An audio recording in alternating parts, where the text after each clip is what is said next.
Hey guys, I'm Liam Norval and this is Posh Cockney TV and this is our brand new show, London After Lockdown.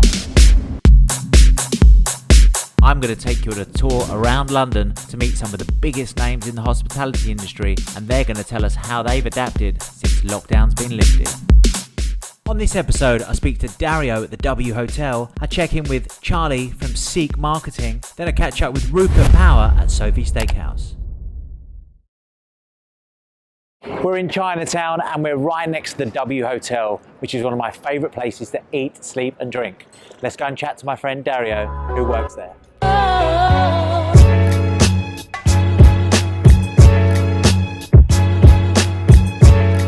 Dario. Hey. Thank you for coming on Posh Cockney TV. Thanks for having me. How have you been? Very well, very well. Very relaxed, obviously due to the lockdown, but ready for what's to come. So are you currently back in at W Hotel now? Are you on furlough or? Furloughed, so almost the entire hotel is on furlough apart from 5, right? Who are just running back of house operations, and of course the room reservations are still coming in. And we're looking to hopefully be back at the end of August. That's the new date. Well, thanks for inviting us in here. I mean, I've not been to the W Hotel when it's been like this, and it's scary, isn't it? I mean, it's one of my favourite places in London, and looking around, it doesn't even look the same. It's pretty huge, right? Yeah. I forget how big the bar it is. But yeah, it's so different because I mean, you're here quite often. I love it. And the energy and the buzz in here, it's sheer opposite to right now. It's a skeleton without people in here. So what have you been up to during lockdown? Have you been keeping fit? Have you been learning new things? A lot. Yeah. Yeah, I'm not very good at sitting still. Right. That happened for about 3 days after lockdown. Yeah. What I've been doing, I've been reading a lot or audiobooking. So I got into audiobooks. Me too, actually. Yeah. Yeah. I'm a very slow reader. Yeah. I used to hate reading as a child. So my reading speed isn't the greatest. So audiobooks I discovered, and I've got about 15, 20 I've done in lockdown. I've done a lot of online trainings for hotel operations, more the room side, yeah. For the future. I've done meditation dailies, workouts, focus training, all sorts. Yeah. I mean, mental health actually might be a bit of a big thing when we all come back into hospitality. So the fact that you're doing all that meditation and yoga and stuff like that is probably going to help you as well. And you might spread that into some of the team and the guests. Do you reckon W Hotel might take on a little bit of more well-being into their sort of operation? Yeah, so actually it's funny you say that. So pre-lockdown, so W is about fashion, music, design, and fuel as in not petrol, fuel as in fuel for lust for life. Yeah. So, and that one was supposed to be really pushed out this year. Yeah. So to activate the fuel element. So that's very much about well-being, eating healthy. It's very much goes hand in hand with what you say, but of course that's all been delayed. Of course. Yeah. So you think you're going to open at the end of August now? So I mean, are you starting to take bookings already, or is that you're just still waiting? We're just still waiting for the final date to be confirmed. We had a bit of a case of actually trying to open the bar before the hotel, right? But it's a little bit tricky to coordinate with us and Marriott. So I think end of August. We're booking from end of August onwards. So there's a lot of brunch partners. And we had a few brunch partners like Parvana who had already booked here for April. So they had all their tickets sold. Their big Easter one. The big Easter one. Huge the party, big Easter one. Yeah. So now we have a backlog of 300 tickets we need to go through. Wow. So we actually have those booked. A few other ones have booked in already. Yeah. I mean, this place caters for, obviously, if you just want to come and get your head down, if you want to come and have some food in the restaurant, or you want to drink at the bar. Mm-hmm. It is one of the hotels in London. But tell me about the rest of the group around the world. How have they been affected? And are you all sort of in sync at the moment, or are some open right now? With Marriott, you mean? Yeah. Or just W? The W hotels, really, because they're the... most of them are closed. Right. Again, so if you look over in Paris, we're in a very, very similar situation than like us in London. Our Prime and Select brands, they are mostly open, even in the UK. Yeah. So, for instance, the Courtyard in by the London Eye, that's open. All of the luxury tiers, they are closed. Some are opening up now in Italy, but Paris, for instance, same as us. There's just not the international travels you need for luxury. You know, you need your Asian markets, your American markets. It's huge in luxury. So it just hasn't been feasible to open the hotels yet. Well, I know you're on furlough, but do you know any of the big plans that W have got for this great London site? Yes, so I'm trying to think which I can share with you. Please, exclusives, please. Exclusives. Very exclusive. So of course we had a lot of activations. Plus, so we changed our menu over in April. Yeah. So April is when we go into our spring activation. So we had a huge and a pretty good and unusual spring activation plan for us this year. Of course, that's now on hold. So that's likely to come back. I don't know at which stage. All the activation that we had planned were tiered towards summer, spring. So that might not necessarily come in October. Yeah. So in October, we're going to have other activations. Of course, our partners, and same as we always spoke about pure vodka, that's always one, of course, an activation we're going to start with once we're open. There's a few things in Frosé brunch is going to come back slightly elevated. So Nice. We had quite a twist on that. So last year we launched Frosé brunch, and the covers have been through the roof, really, really solid. So that's going to come back with a little twist. And then we're waiting also for Westminster Council to see of what we can do outside. And of course, that's, as you've seen in Soho, all of the restaurants that have outside spaces. Alfresco dining, Alfresco, yeah. So we just need to see how much we can do. We don't have too much space, to be quite honest, because it's just either side of the entrance. A few things in the pipeline. Amazing. I can't wait to see them. Why do you love hospitality in London? Why do you wake up every day? And I know I've worked with you for a couple of years now, and you're so passionate, but why do you get up every day and just come to work and have such a smile on your face? What inspires you? It sounds very cliche, but really, really is my team. Yeah. I see such responsibilities in my actions in life, not just at work, that I think the smallest thing affects people in various ways, and I really take this to work. I really almost feel I can ruin someone's life if I don't treat them in a right way, and it's that. But I'm a very, very happy and positive person. You are, yeah. If you was a customer who was looking to come back to W Hotel, they might have been here before or they haven't, what would you say to them right now to get them through the doors? Well, if they have been here, there's going to be changes. So W will always be W. We're always going to do things the way we do, a bit outside of the norm, remix luxury. So that's all going to stay. So the brand is not going to change at all. Yeah. But if you have been out, you would have seen screens by now. You see way more contactless, cashless transactions. Cleaning is going to be, you're going to see a lot of cleaners around all the time. Yeah. It's a commitment to clean. So that's, of course, going to be, I think that's a fairly small impact and something that people expect. Whoever hasn't been here, wow, what can I say to them? Are they promised a personal drink with you at the bar? Oh, always, yeah. I'm always here. I'm here 24/7, but it's, you know what the place is like. It's a pretty fun place. It's non-judgmental. Whoever you want to be, you can be at W London at the Perception Bar. It's fun, and the cocktails are pretty crazy. Well, I can't wait to come back and have a drink with you at the bar. You're always a great host, and I look forward to seeing you and seeing the place packed. So best of luck for the rest of the year, and thanks for coming on PCTV. Thanks for having me. I'm now off to Victoria to meet Charlie Thomas, the owner of CEEK Marketing.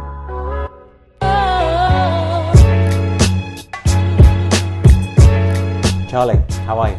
Good, very well. Good to see you. Looking very smart as usual. I've tried. I know, I haven't for once. We're usually, you're always smarter than me, but we're usually the smartest guys in the room. Well, I like to. We've got some new partners now that are looking after us for Posh Cockney TV, so Nice. I'm happy to happy to come and rock out this new swagger for you. But how are things? Are you being well? Yeah, good. Back in the office, which is great. It's been stressful, but exciting. So yeah, it's all kicking off now. Back in the groove. We spoke a lot during lockdown, and you and your company have just gone crazy over the last couple of months. I mean, tell us how that's happened. Threefold. So number one, there was the initial kind of shock when lockdown went into place. I mean, we've got such a high, at the time it was seen as a hospitality exposure, and we lost a lot of business, a lot of restaurants. And when I say lost, it was more a case of we've got such good relationships with our clients, very long term, and it was just kind of a case of, okay, what's going to happen? We don't know. We're going to have to put pause on these campaigns, and as I'm sure it was for everyone. And we have been working so hard to on our own internal SEO, for example, where we rank on Google. Our internal process is hiring quite aggressively, and it just was like a solar eclipse, and it kind of all aligned where we had this very bad day, that first day when it was announced, and then almost every day since then it's just been either new clients, a lot of new clients, or existing clients coming back on, which is also fantastic. So little things like we now rank number one for social media agency London, for example. We're number one for hospitality marketing agency, but obviously we're very much just on the digital side. So when lockdown came into play, all there was digital. So we had a number of clients that were pivoting to delivery, third parties. So we've been partnering up with the platforms themselves to kind of just see how we can actually help the businesses. And that was definitely the initial outlook was, okay, how can we just help? Because we need this industry. We're passionate about this industry. And that was the initial approach. But then actually, if you start out with that focus, as I know you guys do as well, it does come back commercially. So I think that's how we've found it really. But essentially, almost doubled in size, which we didn't even know was possible, and more than doubled actually. But funny enough, that it still feels more local. So it's not expanded necessarily globally. It's very much kind of more local businesses across the UK. And I'm just so shocked at how resilient the hospitality sector is. Sure. Do you find that with people you speak to day to day? Yes and no. I mean, there's still massive uncertainty, isn't there? We're just in the middle of Eat Out to help out. So that we're still seeing how that's going for the industry. Some people are obviously doing well, some people aren't. I mean, how many of your clients have taken up on that? Yeah. So what we've done is you've obviously got people that are on the scheme. Great, and we're definitely. I mean, we can talk, I don't know how long we've got, but how people are utilising that and what we're seeing that's working. But essentially, Eat Out to Help Out, I think it's more of a mindset shift of, okay, what can we do to incite new business and to drive people back that are maybe past customers or live locally or whatever the reason is, just to drive revenue essentially. But what we've actually seen is we picked up a client, fishtoyourdoor.com. I saw that. Is what it is. Order fish to your door. They actually were suppliers to the hospitality industry, one of the biggest, family-run business, and they've pivoted into a direct-to-consumer model in addition. Obviously, they're seeing their clients come back online from a B2B standpoint, and this B2C model is just booming. So with them, it's not Eat Out to Help Out, it's Stay Home, Save Cash. And they're doing all these amazing discounts on fish for that, but actually for the whole month. So what we're actually saying to our clients is use this as a mindset shift. Don't just use it to, don't see it as, okay, between these days, we're giving this discount and it is what it is. It's like, okay, what more can you do? Can you extend it? Can you instill, move into kind of embedding loyalty schemes that layer on top of that initial offer.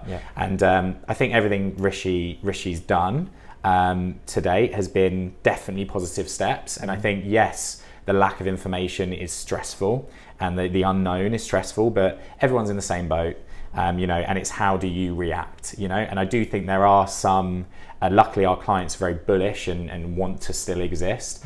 I think some people have not taken it that way, and it's hard. You know, I'm not looking down on anyone if they do throw in the towel, but that certainly has allowed for, in some instances, slightly less competition. Yeah. So you can actually acquire new customers, and also retain older customers or previous customers. So, I mean, trend-wise, eat out to help out is one thing, but you're looking at, you know, wider hospitality industry. You've got this staycation boom. Yeah. You know, so we're doing all of these kind of provincial country houses and smaller boutique hotels that never really were looking at a marketing agency before, but now they're saying, how do we reach a wider audience? So it's just it's an amazing time as a marketer to be in the market, because you're testing new ways, you're looking at new platforms, you're forced to really hustle out traffic. Just an exciting time. Well, we're friends anyway, but I love seeing that you and your company grow. What is next for CEEK? Yeah, so initially it was bolstering the services we had. Yeah. So the biggest growth's been on the paid acquisition side. Yeah. So we've hired, actually, funnily enough, an ex-Deliveroo account manager. She's there for a few years. She's come in, so she's got that knowledge of the kind of algorithmic side of Deliveroo, building that in to marry with kind of paid campaigns. So how can we drive footfall from, you know, for dark kitchens maybe that are launching. We've got a few brands that are launching multiple kitchens across London, Brighton. So many little mini trends that are emerging, which is just, again, great time to be a marketer. Next stage, keep building the team, keep growing the team. We're really building. My hometown's Brighton, so we've had an office there now for, I think, the best part of a year. But now it's a case of, okay, can we get to, say, 20 staff in that location? Building our development capability as well. We seem to be, although we usually focus on social media, SEO, kind of Google on the paid and organic side, we're now seeing that restaurants coming to us saying, hey, we just want a turnkey solution. We're starting this brand. Maybe we had, for example, we've got a great client of ours that's just launched in Battersea. Right. So vegan burger brand, tested it, launched down in Brighton. They've been the #1 product on delivery every Saturday. Yeah. Fantastic. They're now coming to London. They're saying, actually, how can we utilize this space? We're also going to have a Mexican kind of genre in the same kitchen, but marketed in very different ways. And they're kind of yin and yang in terms of the branding. One's kind of like pink, very fluffy. The other one's kind of, you know, skulls and a bit naughty. So that's an interesting brand as well. But I think, yeah, I mean, in terms of our growth, it's location expansion. Yeah. So our Manchester presence is slightly growing because we've only really got 1 or 2 people that are there regularly. Years ago, actually, we actually launched Peter Street Kitchen for Radisson back in 2018 there, and we've not really had a big launch since. We did have one planned, but obviously got pushed back. As I know, a lot of stuff, you know, we've got, you know, we're always in discussion about the stuff that's being pushed back. But I think now people are starting to say, hey, do you know what? We're not just going to do what we said we were going to do in lockdown. We're going to go even bigger because, you know, I don't know whether people have been bored or whether but the mindset has definitely changed. Charlie, at the moment, you've got companies like Unilever, Coca-Cola, and most recently Diageo, huge in the hospitality industry, cutting all their ad spend on Facebook. What would be your opinion on that?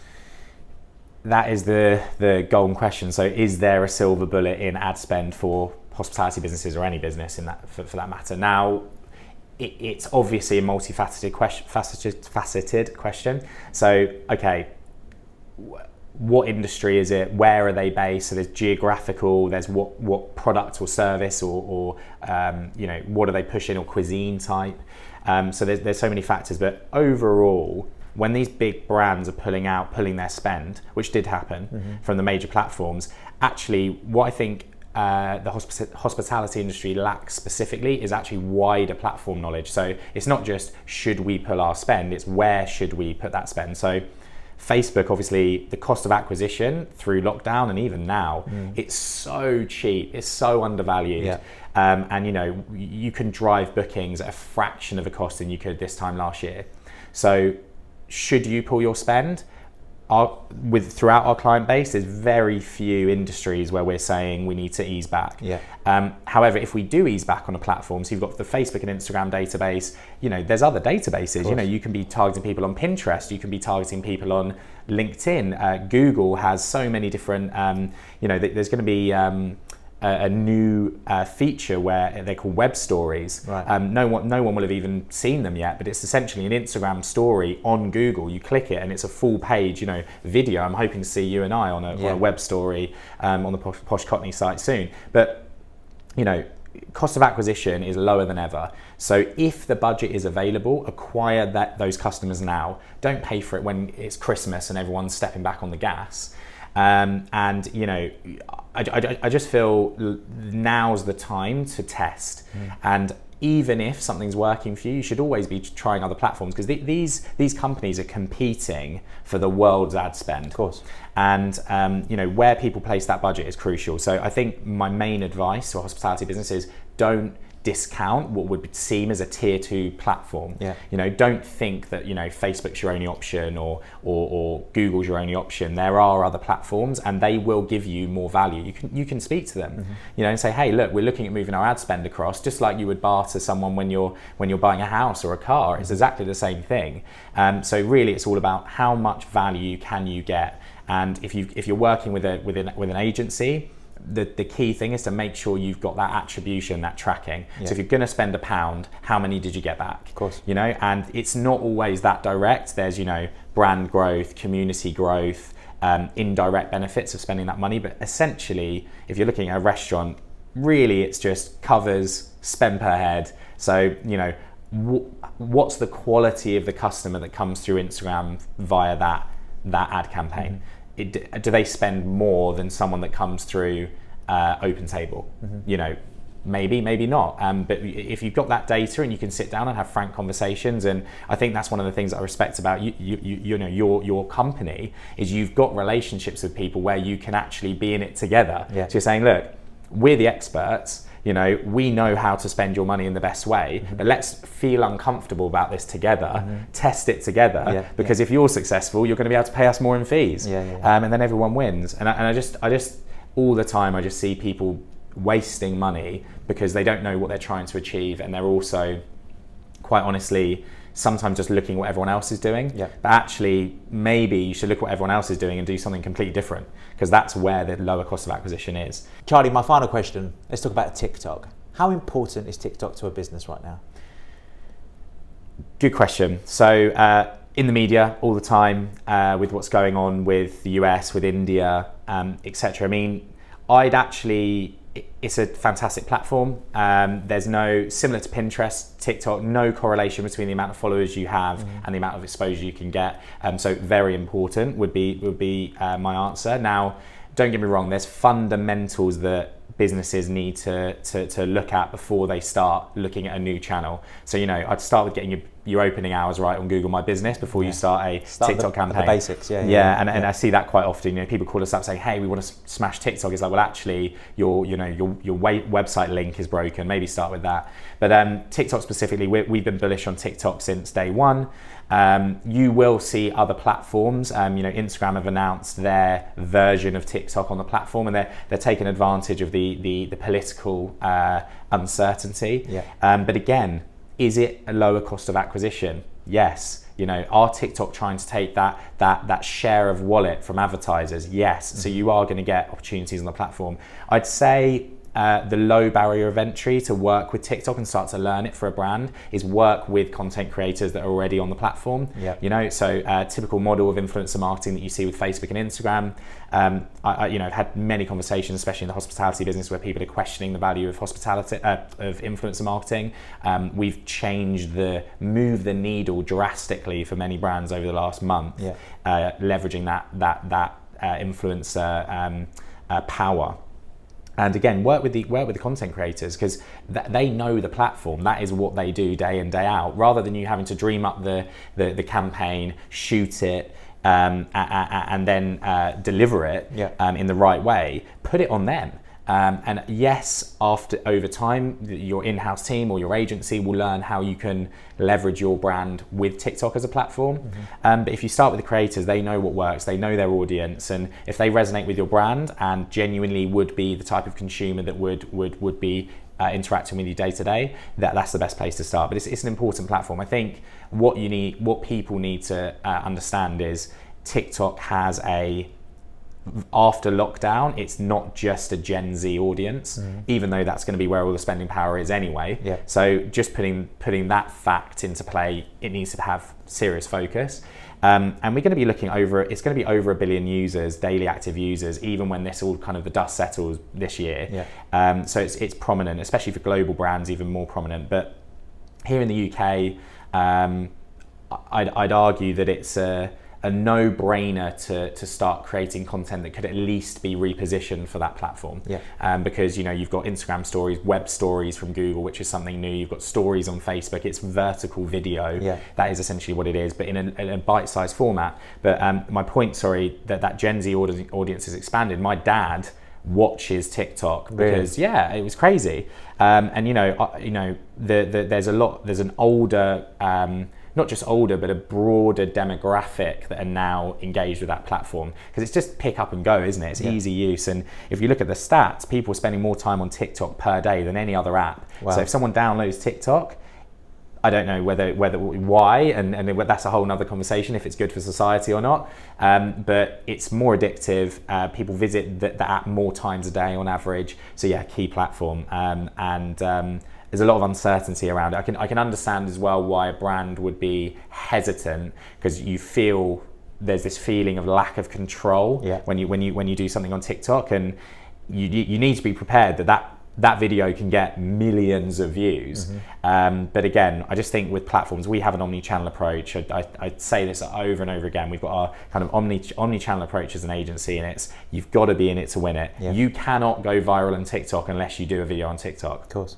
You can't acquire a customer from Pinterest unless you have a Pinterest account. So if you can, and the fundamentals are there, create content cross-platform, and it's an exciting time to be on those platforms, I feel. When are we going to see yourself, Liam, on TikTok? Are you going to be starting a TikTok? We've actually been recording it right now, and then we're going to turn it into some sort of meme at the end of this. So, Charlie, I love speaking to you. We know we get on really well. We're going to do lots of work for the rest of this year.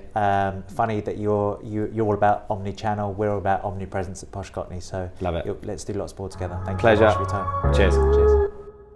Next on my journey, I'm heading back into Soho to meet Rupert Power, the managing director of Sophies.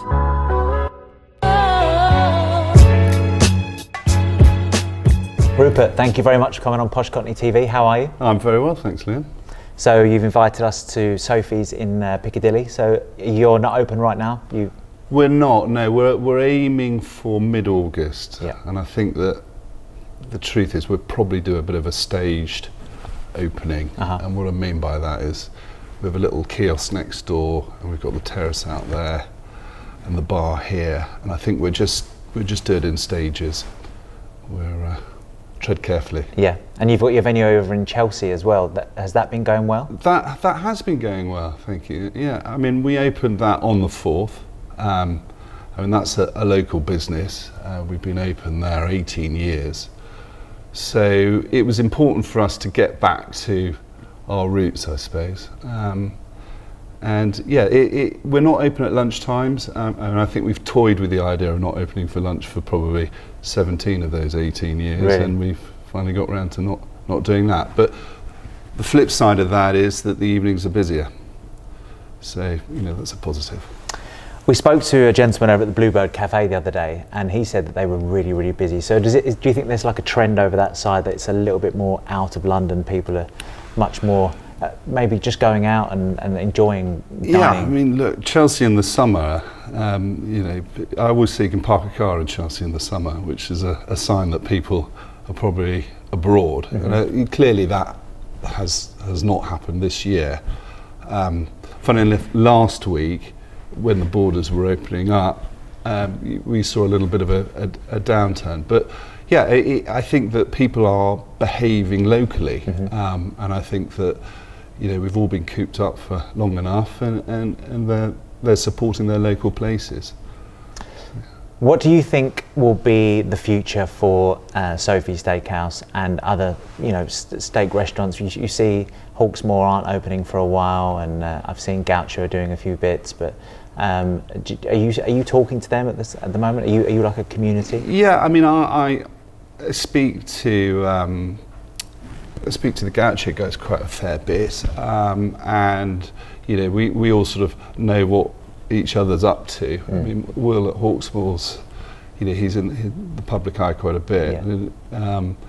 I think that, I think we're really looking at a day and a night kind of vibe moving forward, and I think that has always been in the background, to have the same offering, if you like, the whole time. I think that's probably going to change, and I think that the difference to us relative to Gaucho and Hawksmoor as an example is, I think that we've always looked to have an evolving day into night. So you can come to us, any customer is probably 3 or 4 different, you can come 3 or 4 different occasions. So if I take you, Liam, as an example, you could come in at lunchtime or on your own maybe and be doing some work.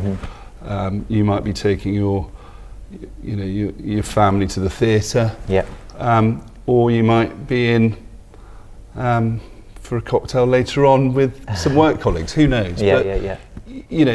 That's always something that we've tried to encourage, that people can come for various different reasons, rather than just to have steak.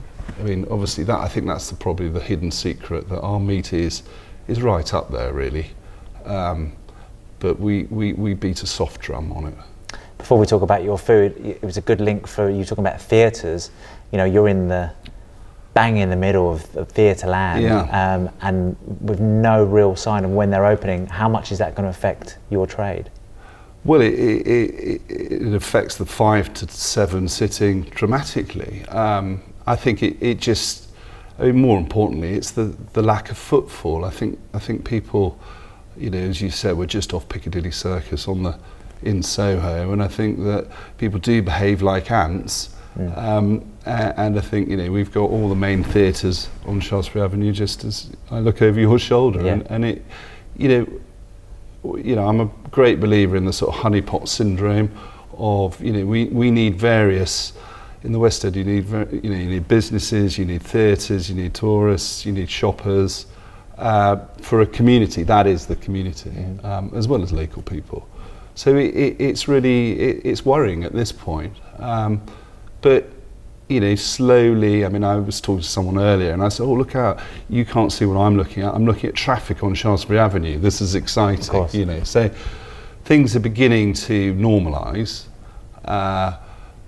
The summer for theatres is always a challenge as well, but come the autumn period, I hope it'll get back to normal.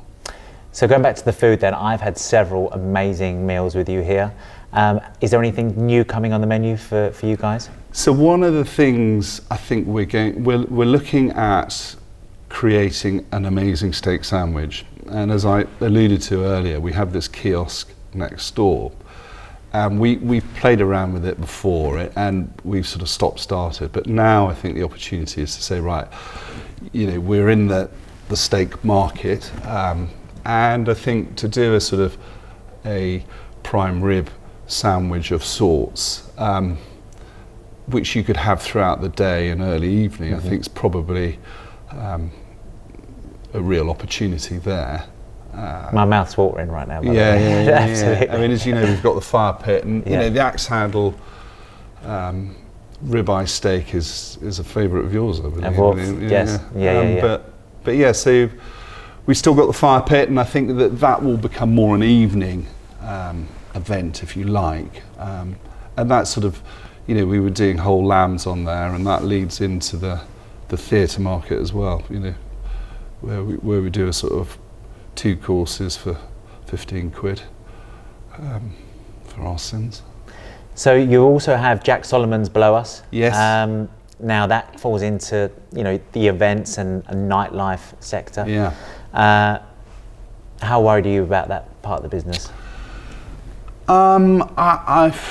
I'm frustrated because we're not open. I'm not worried about it because it has a young demographic and they travel across town to it.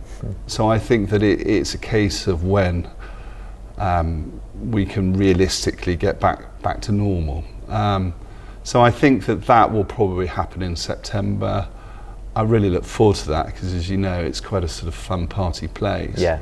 And it's just nice to see young people out, mingling. But until they can, the social distancing part there, I think we'll have to wait. But when it comes back, I think the events side will take a big hit, but one's always just, I prefer the regular, 25 to 30-year-olds coming out and just letting their hair down. And they certainly are at the moment. It seems like when you look at the press, the younger generation are itching to get out. So Jack Solomon's is on the list, I'm sure. I hope so. Are you looking to expand in the next coming years? I think the quick answer is no, but there will be opportunities out of this environment. Mm-hmm. So never say never. I haven't really given you a proper answer there, but I think that we'll just have to wait and see. I think our focus is to get through this period, consolidate, and really set out to do what we wanted to originally. Well, I know that you guys will come back and put on an amazing show, and the experience at Sophie's is always impeccable. So thank you for coming on the show. Wish you all the best. Yeah. And let's have that glass of wine next time. I look forward to it. Cheers, mate. Cheers. So thanks for watching Posh Cockney TV. I really hope you enjoyed the episode. If you did, please subscribe below and hit the bell to be notified on future shows.